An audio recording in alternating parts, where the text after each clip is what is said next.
Nikita Bussey, Mike Seifert, and Grant Chancellor Madison with the 180 Firearms Training Podcast.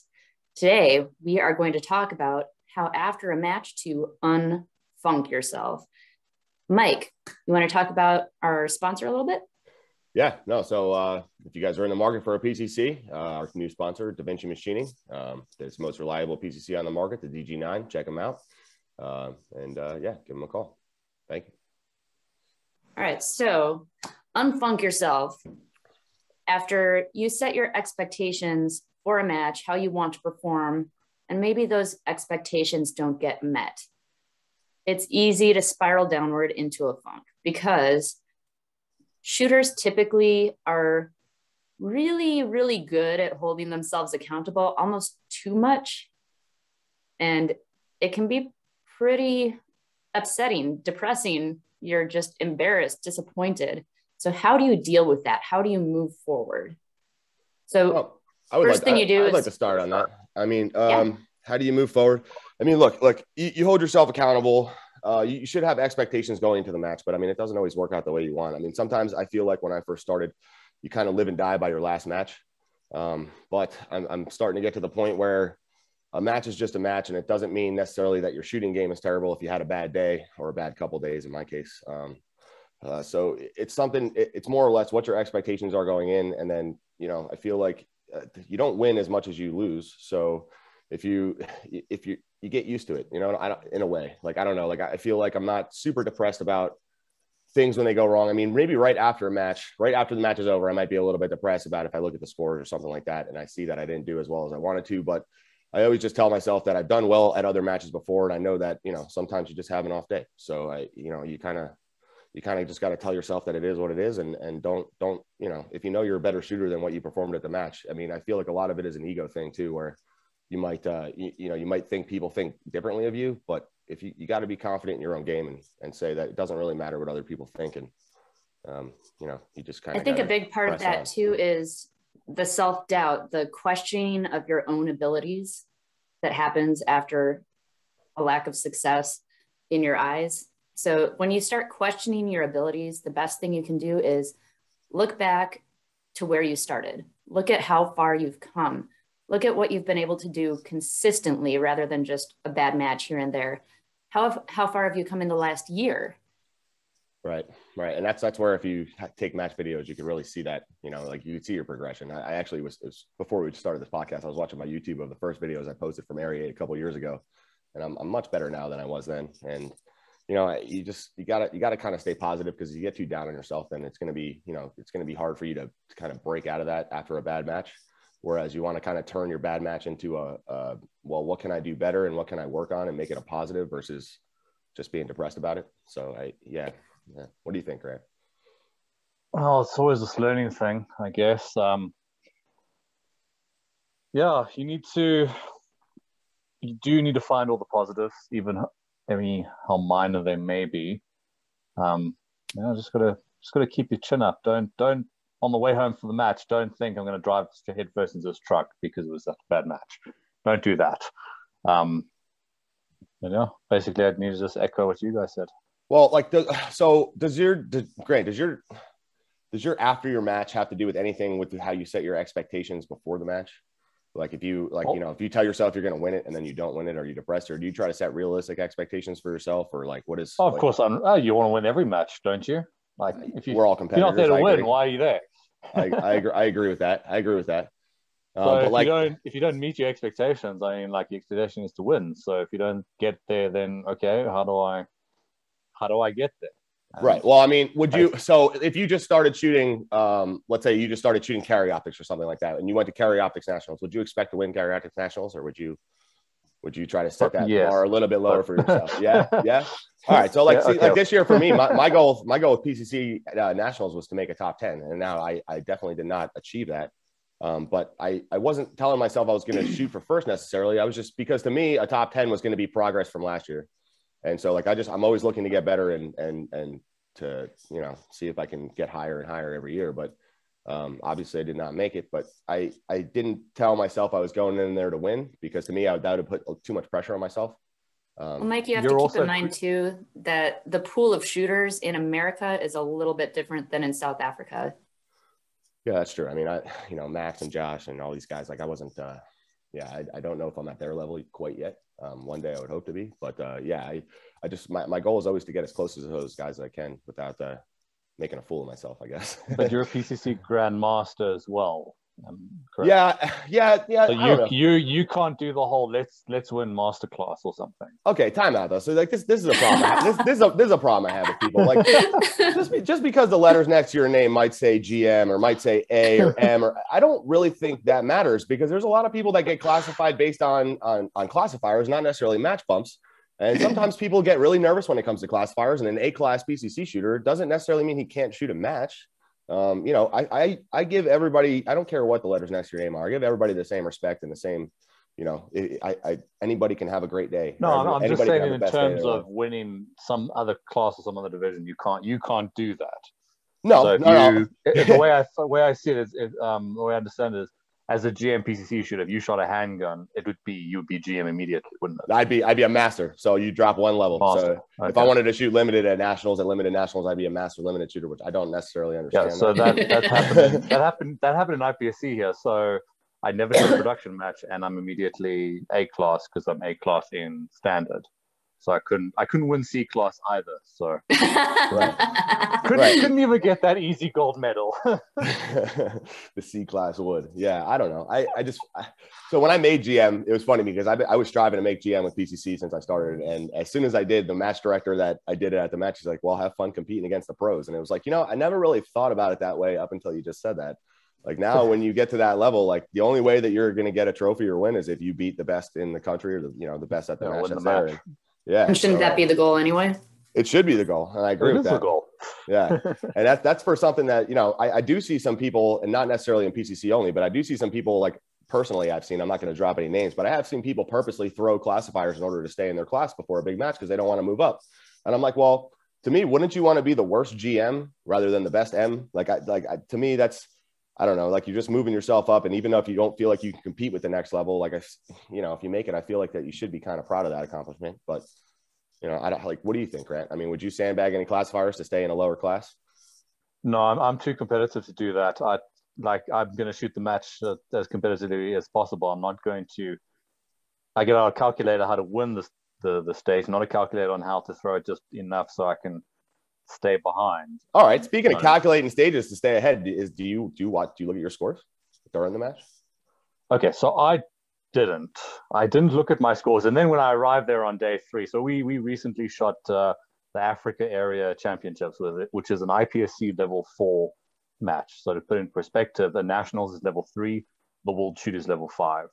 So it's up there. It's one of the biggest matches on the African continent. So I recently changed to production 2 weeks before the match, which everyone said that was madness and stupid and shouldn't have done it. But, it's fine, whatever. So to basically not throw myself, I needed to shoot consistently because it was a new gun. And if I had looked at scores, I would have tried to rush up to the guys who posted the top times. And I probably would have, with a new gun, thrown mics, thrown no shoots, and it wouldn't have looked pretty. So no, I didn't look at scores. And then on the third day, I rock up there and I was like, oh, someone comes up to me, it's like, oh, I see you're top. Like, no. Just back off. I don't want to listen to scores. But I think going forward with the level of production shooters, I'm going to have to. I need to see where they are, because so the way it worked is you had 3 areas, A, B, and C, and because of the squad I was in, I shot B, C, A, and the super squad shot A, B, C. So they shot their day 3, area C was my day 2. And they really pushed on that day. And I didn't see them pushing or anything. So I was pretty good on the first day. And then I could have, if I'd seen that, I could have pushed to make up for that. But I didn't look at the scores, so I didn't. So do you regret that? Do you regret that, or are you happy that you just focused on your shooting? I don't regret how I shot that match, because the only way I was going to do well was to shoot a consistent match, stay behind there, and then if one of them had a big issue or 0 to stage, then I'd be able to climb up and take the match. I did go into the match saying, okay, I want top 5 with all things considered, and I did get 5th, but then that means is I came last in my own expectations, and I didn't want that see, either. I think you're 100% wrong there. I think you're 100. I think if you said that you wanted to get a top 5 and you got a 5, you should be happy with that performance, right? You didn't say that you wanted first place and you got 5th. You said you wanted 5th place at least, and you got 5th place.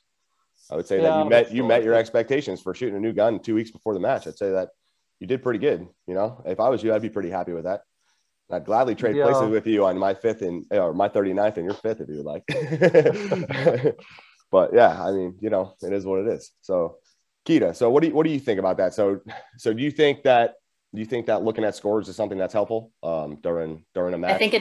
I think it depends on the person. Some people just need to shoot how they shoot. If you're one of the top guys, you're in it to win it. You're probably going to have to look at scores just to do a sort of risk assessment, decide how you're going to continue through the match and attack it. Are you going to take more risks because you're lagging behind, or are you going to be more conservative because you're way ahead?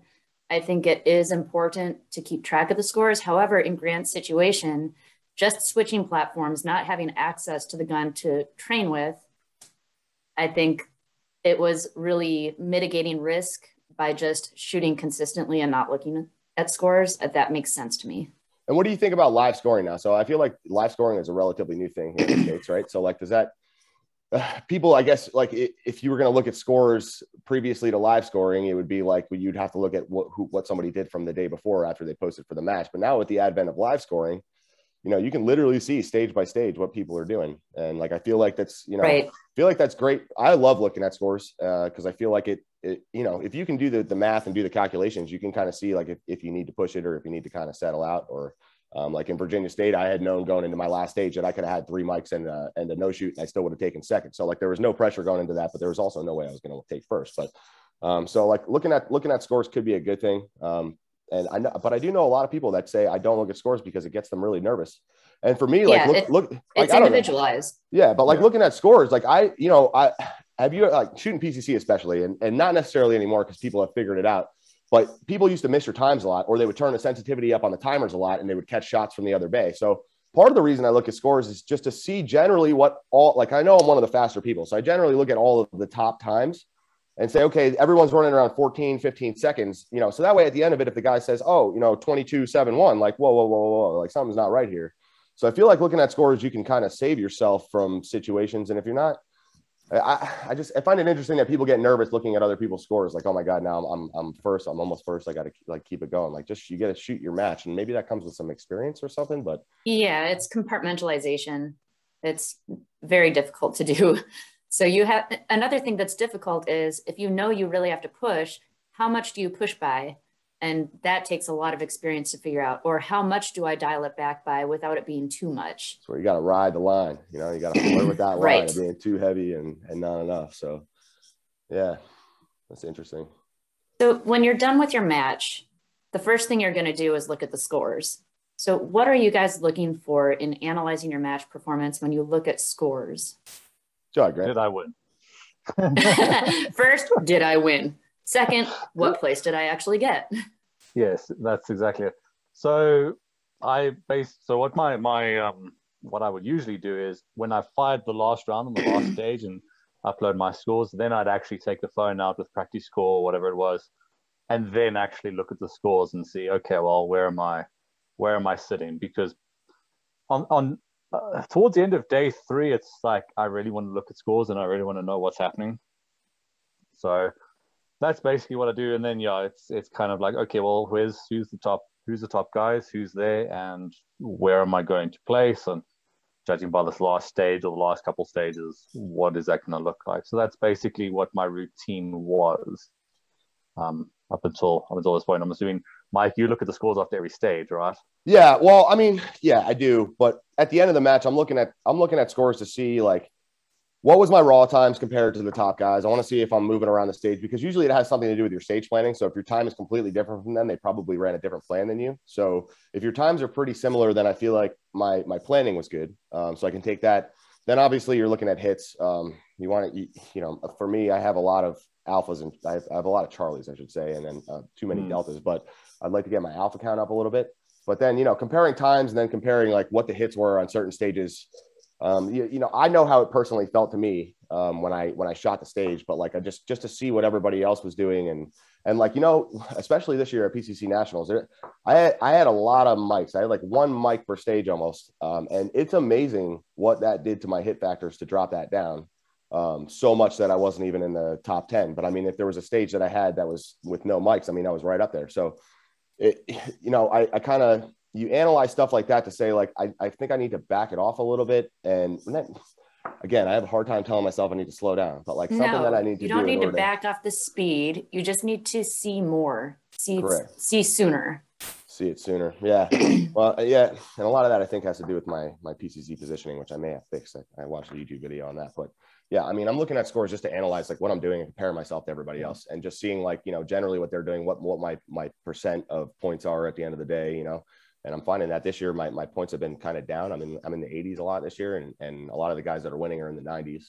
And I would, you know, maybe I would like to see if I can figure out how to get some more alphas, but I'm never looking at scores to be like, oh my God, I can't believe this guy beat me, you know, or anything like that. I just, you know, I want to just see how everybody else is doing it and what I can do to potentially get to what they did, or, you know, make a game plan essentially to figure out what I need to do for the next match, or like coming into it, you know? So like if this match, this happened and I didn't like the way that was done on my score, like what can I do on the next one, you know? So. Yeah, so what I did also a couple days, there was a couple days, so I wasn't in the super squad in production, so I kind of just had to, I waited for everyone who was in the super squad to post videos of their stage runs. Now, obviously, no one posts the full 24 stage match, but they posted enough. I sat down, I watched their videos, compared them to mine, and I went through the match book and compared the stage design, the stage layout, and the scores to basically see kind of where I went wrong, where my stage planning was the problem, and where my actual shooting was the problem, why my shooting was too slow. Or I ended up basically being way too accurate. You know, new gun, I was over confirming sights quite a lot, and I had stages where I'd won Charlie, but because I over confirmed my sights so much on that stage, I was 4 seconds behind them.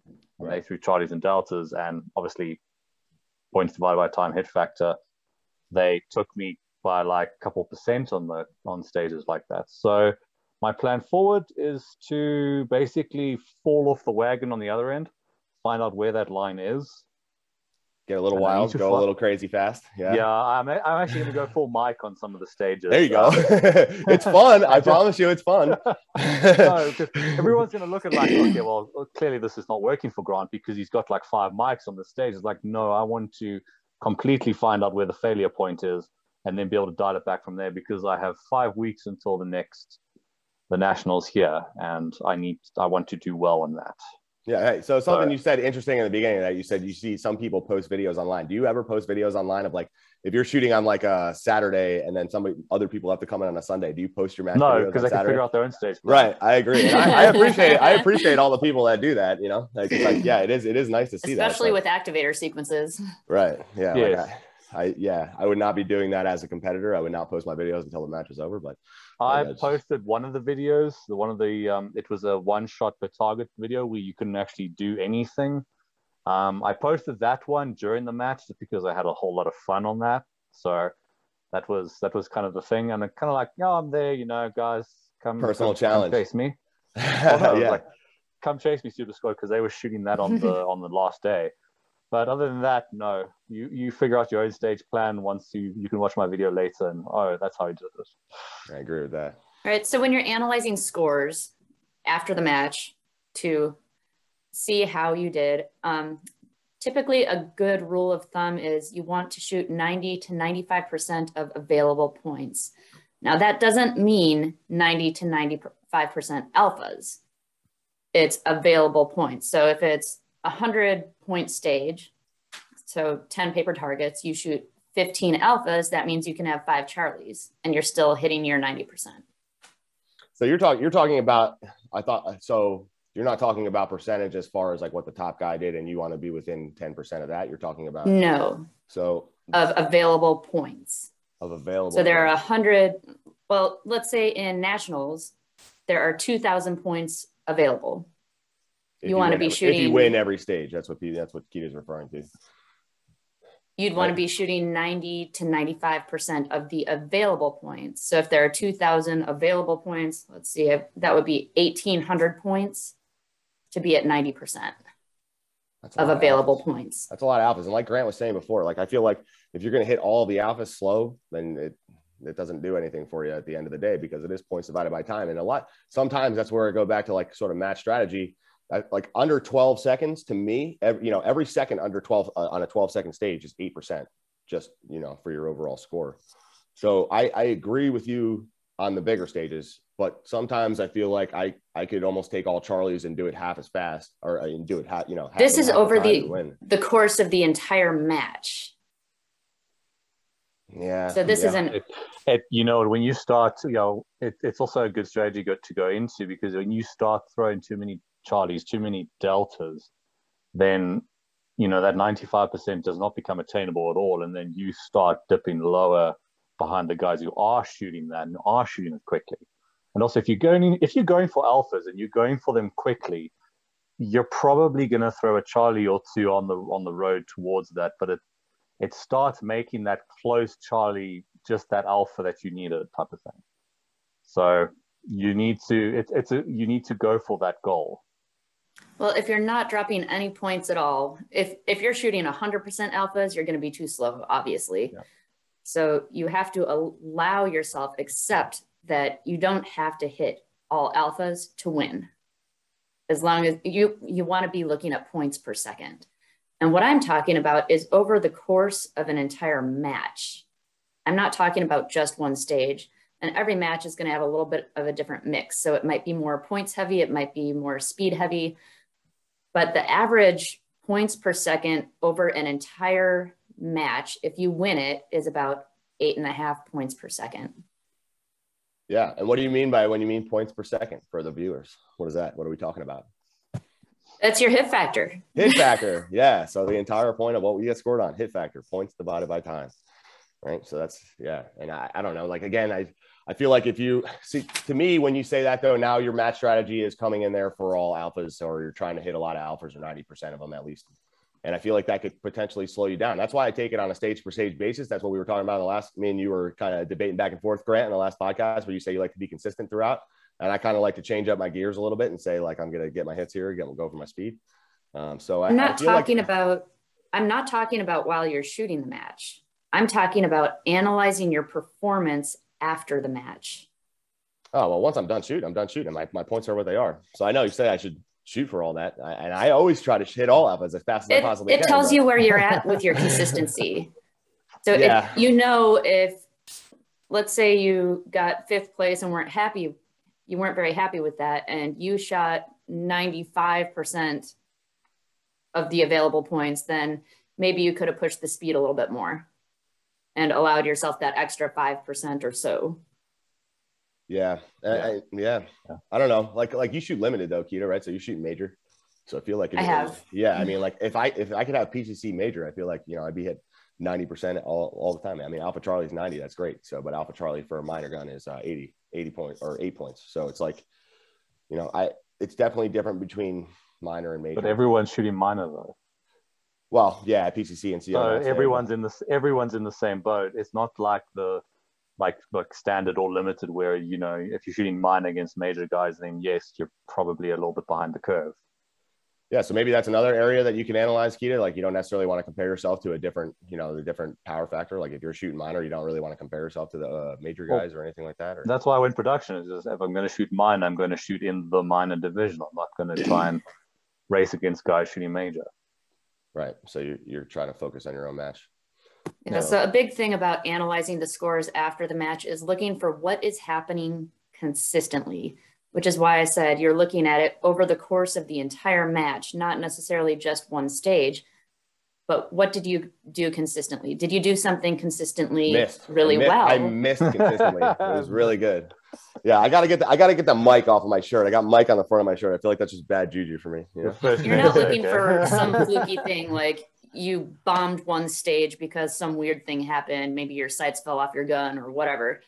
Or you also don't want to be looking at that one stage that you did really awesome, but your performance was so different from all the other stages. You want to be looking at what you did consistently, good or bad. Now that's a good question I have for you. Like, what should you want to look at? So you're looking at the majority. So I feel like a lot of people focus on like, you know, the 2 stages that they did that were well, and then they don't really look at the 10 that were bad. And maybe that's kind of why they're staying where they are. And maybe if you just don't, you know, if the ones you do well, I mean, you should go there expecting to do well, right? So if you do well on a stage, you shouldn't really get too high on it. I feel like you should be more hard on yourself on the bad ones. Is that what you're trying to say? Like it needs to be basically you're looking at outliers, right?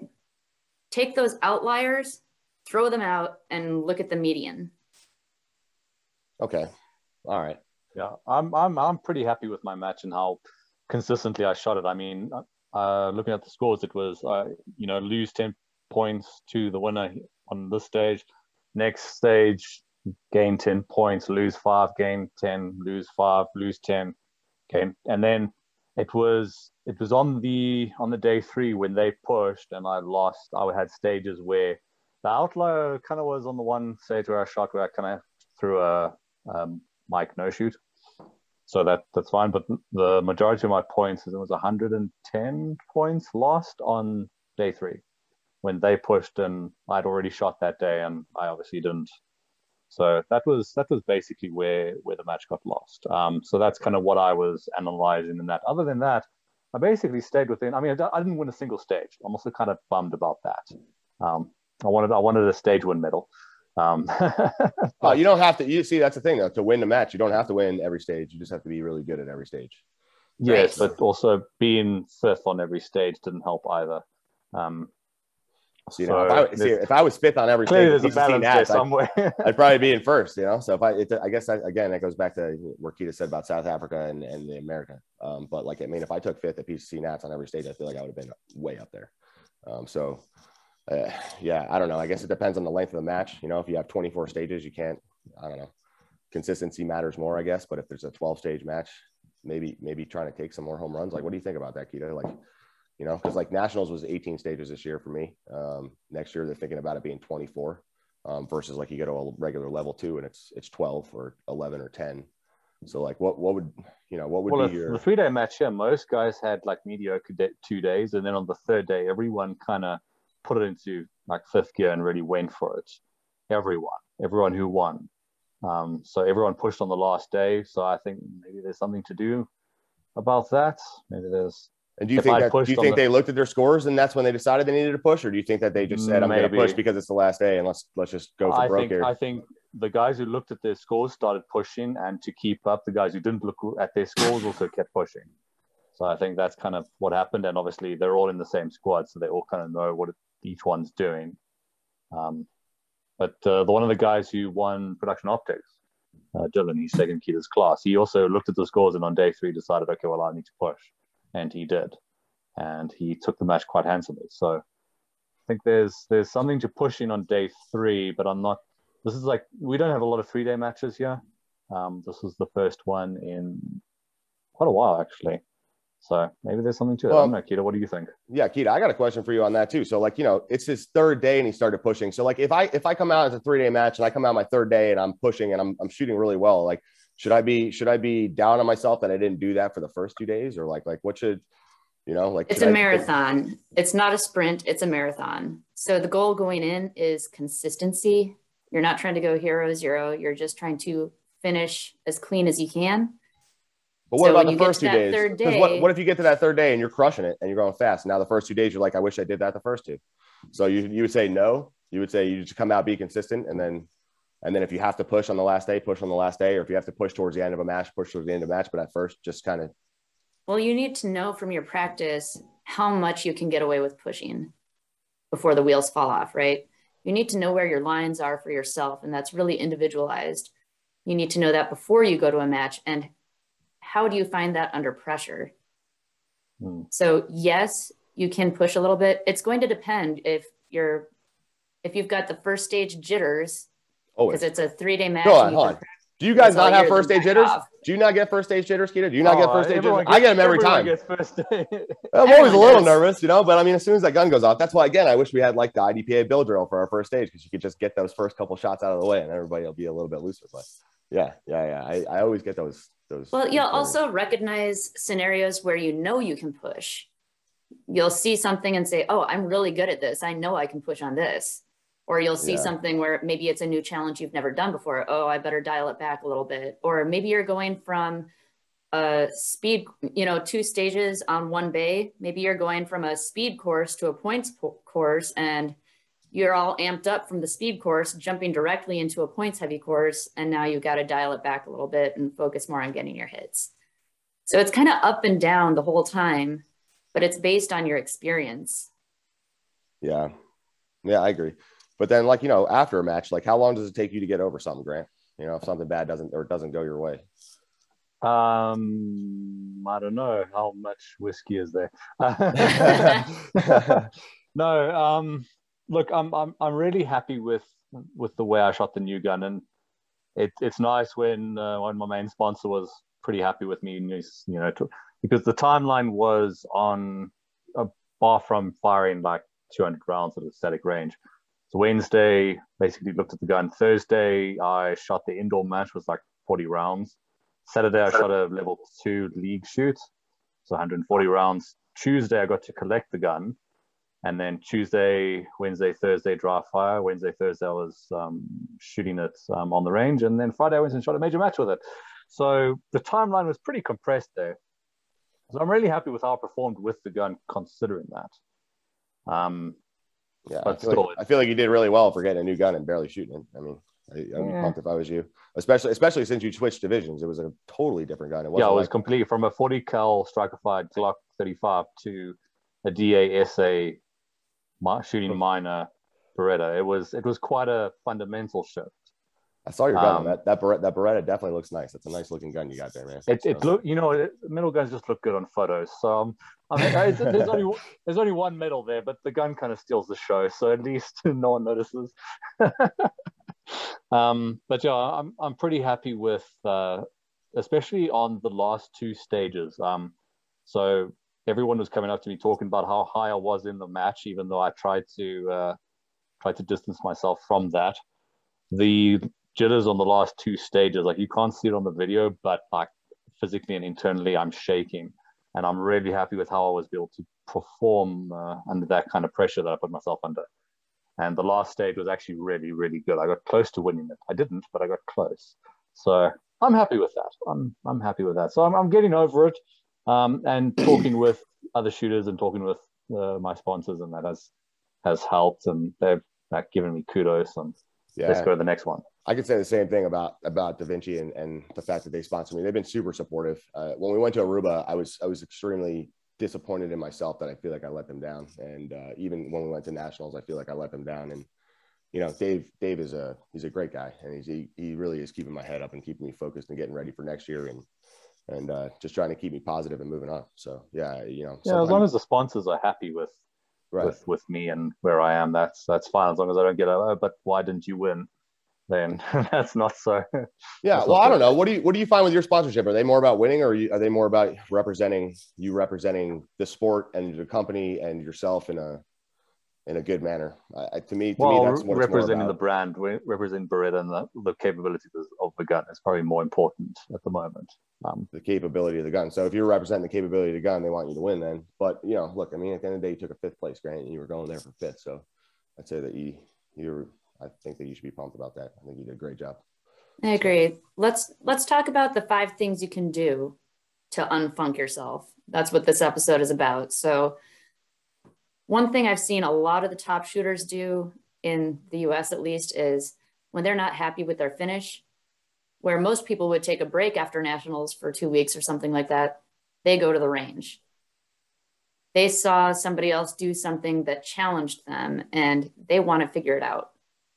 So going to the range makes them feel like they're doing something about it, which they are. Another thing they can do is go to the gym. When you go to the gym, it also gives you that sense of, I'm doing something about this. Plus you get that endorphin rush kicking in, and if you're making yourself stronger, you're going to be a better competitor. If you're in better shape, you're going to have the endurance for a 3-day match. Look at what you did well so that you can do it again. So when you go back and do your video reviews, if you're in a funk, don't go through them looking for everything you messed up initially. Go through them and look at, what did I do well? How can I make that happen again? Yeah, I notice, I don't know, I feel like I do, like I'm always looking for the things I messed up, but in there, when you watch a video, when I get my stage videos, I'll watch them 50 times, because like there's things that you won't catch until you see it the 30th time. Like, oh, look at my foot position here. Like I didn't even see that until now. But I'm always looking for the bad stuff I'm doing, but in that you do find stuff that's like, wow, I really like the way that I came around this corner. I really like the way that I did this. So like, you got to take the positives, but I think that you really, when you analyze your stage videos, you got to write down stuff that you need to work on. And that's why when Keita says they go to the range, that's in order to, they're mad at themselves that they let it happen in the first place. And so like, they're going to go work it out so it doesn't happen again. And that's how you consistently get better. So yeah, I don't know. The good things are only so good if you win. If you're winning, then I look at all the good things that I did and I'm okay, look at all this. This was all good. But like if I lost, and obviously I didn't do enough because somebody else had a good day and they beat me, and I need to go work on some stuff. So that's when you're looking for the things you didn't like.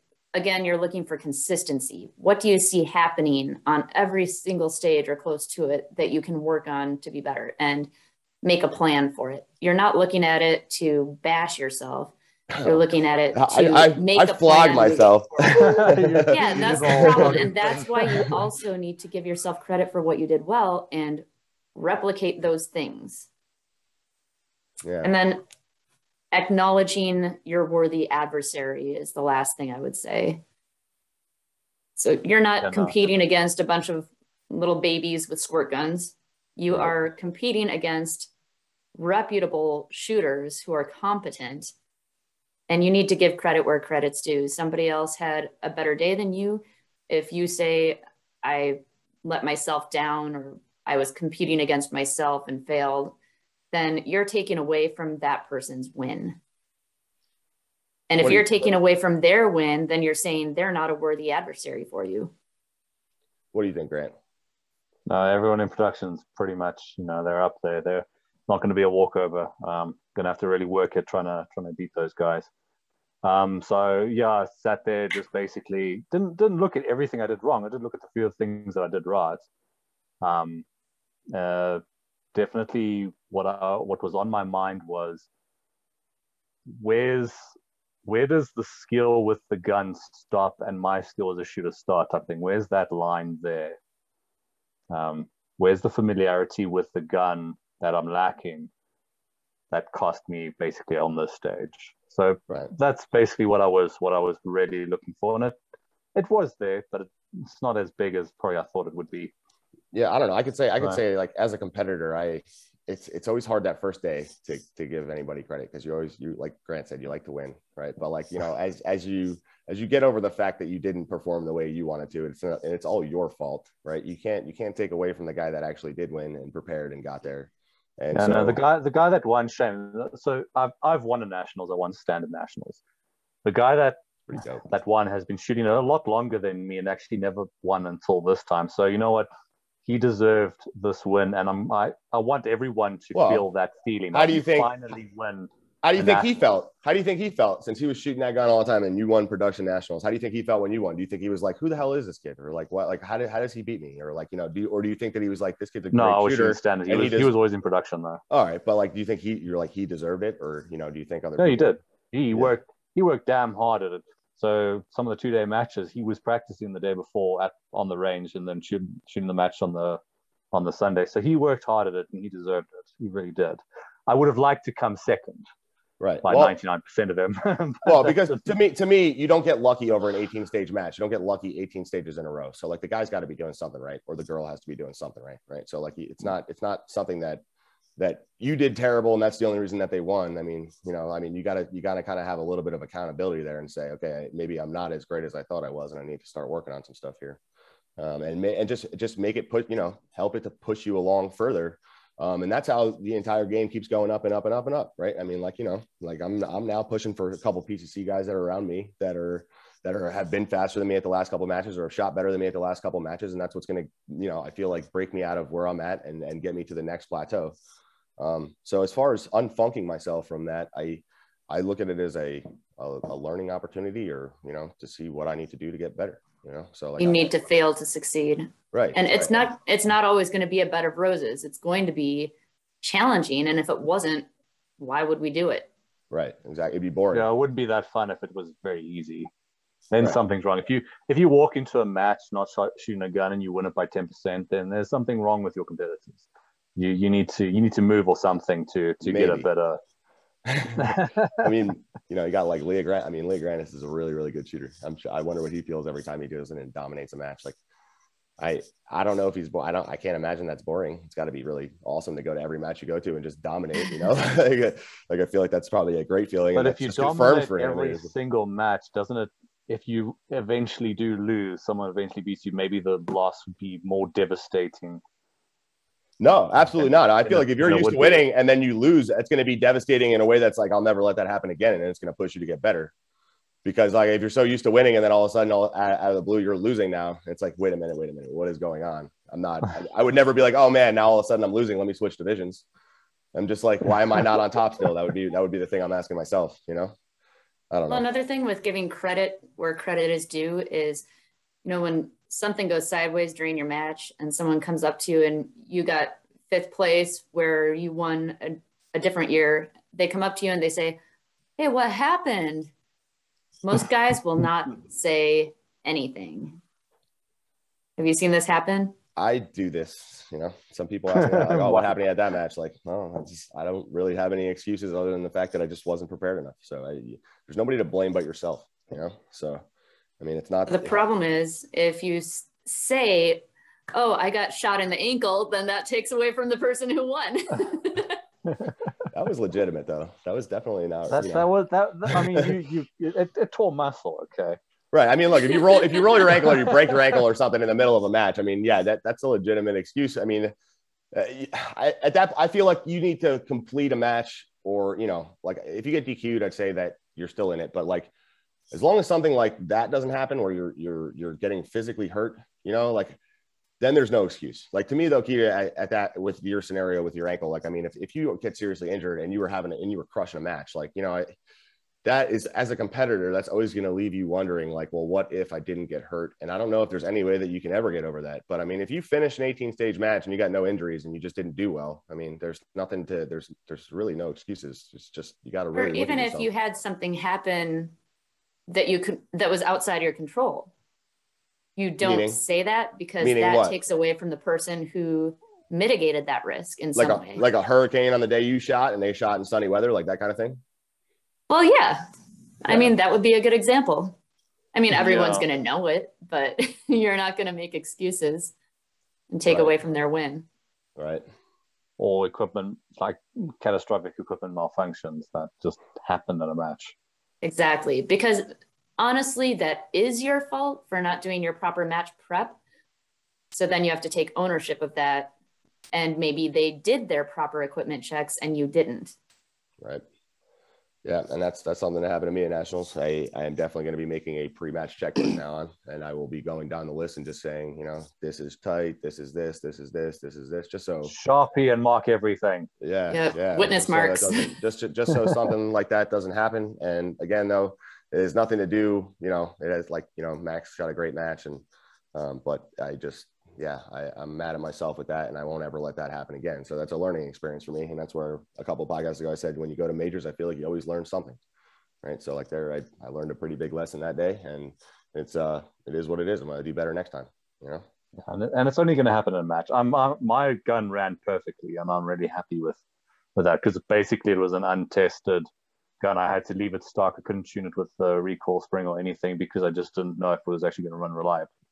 So and then my ammo kind of power factored at 135, so it was pretty stout. 135. So yeah, I feel like that's right where you want to be, though. You don't want to be anywhere near that 125 number, because then everything is pointless if you're under. 126.1 is fine. No way. No. So area 8, 2 or 3 years ago, I chronoed at 125.1, and I went home and I clicked my Dylan up because I'm like, that will never happen again. I was so scared. He shot the first bullet was low. Second one was right on. And it was like, oh God, here we go. Third one was just over. And it was like, dang, so I just made it. And that was freaky for me. And I get the fact that, especially you with production. So you're shooting production now, right? So like, I guess the lower the power factor really makes a difference on recoil. But if you're shooting a gun with a brake on it, like a PCC, or you got an open gun that has a compensator, I feel like it's probably not going to make that much of a difference. Yeah. No, and you don't want to drive 10 hours to a match and then your ammo doesn't make power factor and then you're shooting for no score. So I feel like don't cut it that close, And if you're chronoing, but I didn't have a lot of time to test any of this stuff, so I kind of just winged it and just happened to come out on the higher end of everything. So I'm happy about that.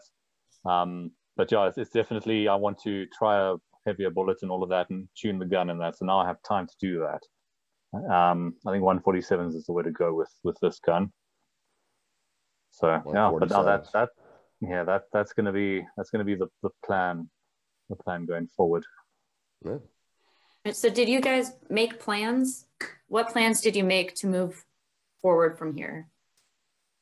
I am going to be I'm going to be making a pre-match checklist just so I can make sure that I go through everything, because when going into nationals, I was so hyped up on everything going on, I didn't really think about some things. And so during the calm period now and the match is over and all that kind of stuff, I'm going to make up a rational list of stuff that I need to do before a match, just to check over to make sure that everything is going to be where it needs to be for match day. And then so now then I feel like that'll take a lot of pressure off my head going into the next match. Like I'm not going to be worried about if anything like that is loose or anything. So that's the one thing that I learned there. Yeah. And that'll give you peace of mind. Yeah. How about you, Grant? Tune the gun, get it running, nice and smooth like butter. And then everyone's going to ask, I'm going to go to matches, and if I don't see a lot of mics, I'm not shooting the match how I want to shoot it. I want to fall off the wagon a little bit, go to that far end and see where the end game lies. So I can kind of find the other side of that coin of, there's too many alphas or there's too many mics. Let's go find the middle thing, but I need to find the too many mic sides. So yeah, that's the plan going forward. And that's also my plan in practice. And then, so I go 5 weeks. So and 2 weeks before the match, dial it back down and see if I can find that sweet spot of just right in the line. Yeah. It is also another kind of constrained, because now I say it's like 5 weeks. It's actually pretty constrained timeline, because most guys are in match mode for the whole month up into a major match. Yeah. I don't have that luxury, so it's going to have to be 2 weeks, and I'm going to go to the match, and I'm going to hopefully do well. Well, when's your next major, Grant? Set my goals higher. When's your next major match? It's nationals, handgun nationals. When is that? December 4th. December 4th. Okay, so you're not too far away. So I actually just signed up for a major down in Florida, the Florida State Championships, and that is in January. So, over the next couple of months, I'm going to be trying to get my stuff together and keep shooting my gun and keep just trying to generally improve. I mean, even the stuff that you're good at, you can always get better at the stuff that you're good at. So, kind of like, but I don't want to waste too much time and ammo on the stuff that I'm good at, because then, I want to find the stuff that I'm not good at and train that. That's valid. But if you had unlimited ammo, you'd practice everything still, right? So, I mean, you really want to focus on the stuff you're bad at. You don't have unlimited time, though. That's the thing. You can have unlimited ammo. You don't have unlimited time. So that's true. So I think Grant, you need to do the opposite of what I'm doing. You need to find the too many alphas line, maybe. Yeah. I was thinking about that. Honestly, I was thinking about let me see if I can go to a match and try to just shoot all alphas, regardless of how long it's going to take me to do it. I can't. Maybe. That's because you're excited about the new technique. Yeah. I really am. Honestly, the problem with that new technique is it's for staying accurate at speed. So now I'm not going to be slowing down trying to shoot alphas. I'm going to be trying to hammer the trigger to see if the dot stays planted. So yeah. It's I'm looking forward to using that. But yeah, I'm going to everything I can do over the next couple months before my next major in order to just raise my entire game. Wherever I think I'm a little weak, I think I'm a little weak on my left side, on my weak side shoulder. So I'm going to try to practice that. Because your shoulder is a mess. Yeah. Well, you saw that. You're RN. So, but you know, like just I feel like I could be faster there, and I definitely want to work on my left shoulder technique a little bit more. So, so they can, you know, all the MDs out there that are trying to get PCCs with some hard left leans, you know, I'm going to try to just throw those right in their face with some good left shoulder shots. So what advice would you guys give to anyone who shot a match and feels like they legitimately failed themselves, that they're questioning their abilities, they're thinking about quitting? What would you tell that person? I mean, before I tell you what I would tell that person, so this is where you just got to be a nice person, because you never know where somebody's in their headspace. So there was this one guy that we were shooting with. I'm not going to name names, but I just went up to him, and he was shooting a match, and I'm like, dude, you're doing really great. Like, you know, like the last time I saw you shoot, you're doing much better today than you were yesterday. And he came up to me after the match, and he's like, you know, like, before you said that, like, he's like, I've been really down on myself lately on all these matches. And I've been, you know, thinking about quitting, and you said that, and it kind of like gave me a little bit of fire again to keep it, you know, keep myself up and keep myself in the game. But I mean, like anybody generally that is really, really down on themselves, again, it's just a 1 day match. And, you know, people get too into their ego about, oh my God, everybody's going to look at me differently because of where I finished in this match. And it's only 1 day. I mean, everybody has an off day. Just, you might've woken up on the wrong side. Your neck might hurt. So, like, I mean, you never know. So like, it doesn't mean because you had one bad match that life is over, and there's always going to be another match. That's the best part about this game, right? And there's always another chance to prove yourself. And so like, you got to kind of just keep your head up and keep pressing forward, and just be honest with yourself about what you're not doing right, and see if you can work on it. And if, you know, and if you're not going to put and what I would tell people is, if you're not going to go work on the stuff you're bad at, then you can't expect to get better. So then you should stop holding yourself to such a high standard. But if you truly want to compete in this game and you want to get better, then you need to kind of analyze what you're doing and just say it is what it is. And it's part of the learning process. And you're going to come out at the next one, and you're going to do much better at whatever you did bad at this match. So that's the advice I would give. Yeah, unfortunately, it's a case of you're going to learn more from your failures than your successes. So yeah. It's good to fail. It fell upwards. Gita says that. I'm stealing that from her. So I heard it somewhere. I don't remember where. Don't drive headfirst into the truck on the way home, because it's just one match. As long as everyone doesn't lambaste you and think that you're supposed to dominate every match, which I don't think anyone would. Except the few in the country, you know, the few in this country that probably feel that way. But yeah. You're definitely going to fail more than you win. You know what I'm saying? So yeah. Just keep it up. Keep working at it, and find out what you're bad at, and get back to the range. There's no excuses for it. I wrote an article on Target magazine in South Africa. Yeah. I wrote an article that said, don't quit, take a break. So if you're feeling like it's just too overwhelming, one loss after another, and why am I even doing this? Take a break. Just put the gun away, give yourself 2 weeks, go do something not shooting related. And when you start feeling that feeling of, I kind of want to pick up my gun again, then go and do it. Otherwise, you're just self-defeating.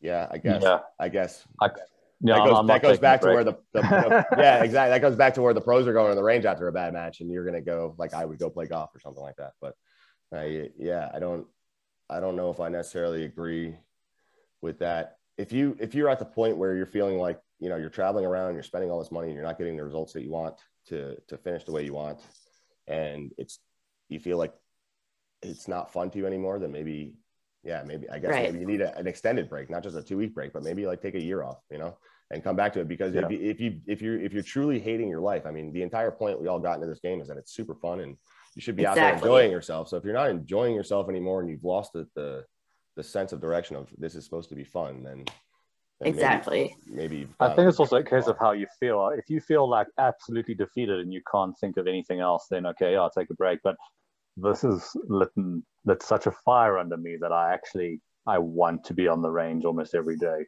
Well, honestly, another thing that keeps me coming back to matches, even if I'm not doing well, it's all the people. Like I love seeing everybody from all over the place. So like, you know, even if I'm not shooting well, like I get to go see my buddies from Ohio, my buddies from over here, my buddies from over here. Like, you know, it's you know, if you're so into yourself about your match score and all that kind of stuff, I think you're missing the point of it. You know, I mean, it is a game. There's only a number of people that you can probably count on two hands that get paid to do this, right? We all don't get paid to do this. It's supposed to be fun. So yeah, if you're not having fun anymore, then maybe you need to reanalyze the way you're looking at it and or take a break. I agree.